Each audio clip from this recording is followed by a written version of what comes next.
Hi, Mr. Devlin here. For nearly 2 weeks, the ability to buy controversial loot boxes in Star Wars Battlefront 2 has been unavailable, greying out the issue of the game being a pay-to-win. EA said the ability to spend money in the game would return at a later date, but we haven't heard anything since. In that time, the fallout caused by Star Wars Battlefront 2 loot boxes has widened. The Belgian Gaming Commission waded in, as did their Hawaiian state representative Chris Lee, who publicly denounced EA's game as a Star Wars themed online casino designed to lure kids into spending money. With the movie Star Wars Episode 8, The Last Jedi, fast approaching, the pressure is on. But EA's resolve remains resolute. Speaking at a Credit Suisse conference yesterday, Chief Financial Officer Blake Jorgensen said, "We're not giving up on the notion of MTX, to me and you, microtransactions. When, then, will people be able to buy loot boxes in Star Wars Battlefront 2 again? We haven't decided yet," he says. "We're really watching how people are playing the game. We're trying to understand, are there certain modes where MTX may be more interesting than not? What are the consumers saying about it? How are the consumers playing the game? What do the metrics look like? We're learning and listening to the community to decide how best to roll out in the future." So, how did EA fail to see the loot box problem coming? "We did some testing around the MTX model, but not enough to really understand some of the reactions we ultimately got," Jorgensen said. "There were bigger concerns at the time, such as the beta, working with millions of people playing.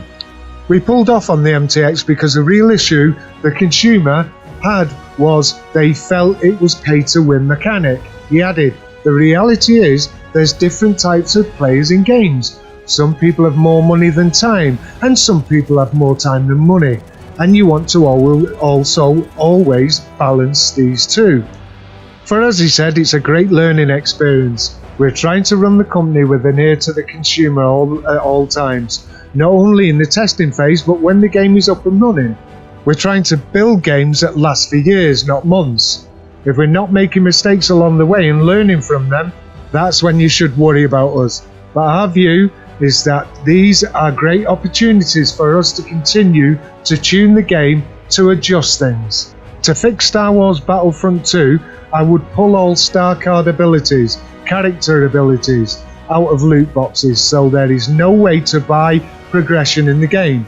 But if star cards came out, then something else would have to go in, as loot boxes are EA's way, as Jorgensen put it, of layering in another economic model to try and make up for some of the economics you lose by not selling DLC.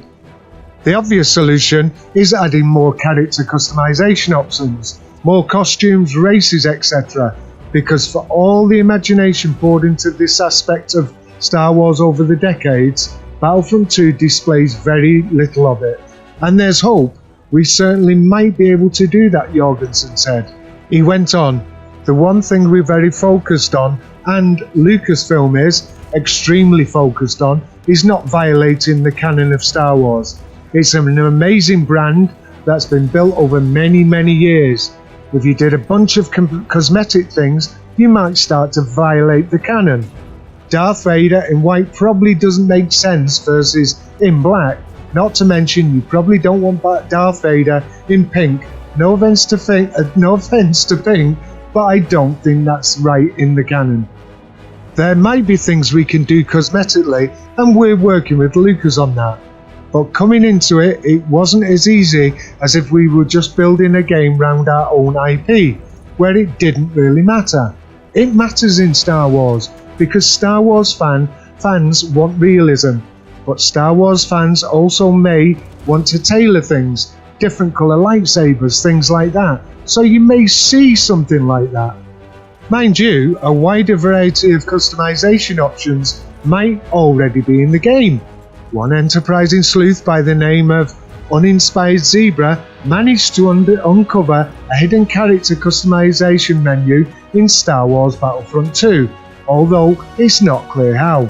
For the moment, Star Wars Battlefront 2 treads water, steering towards a free bundle of The Last Jedi content arriving on the 13th of December, packing 2 new heroes, Captain Phasma and Finn.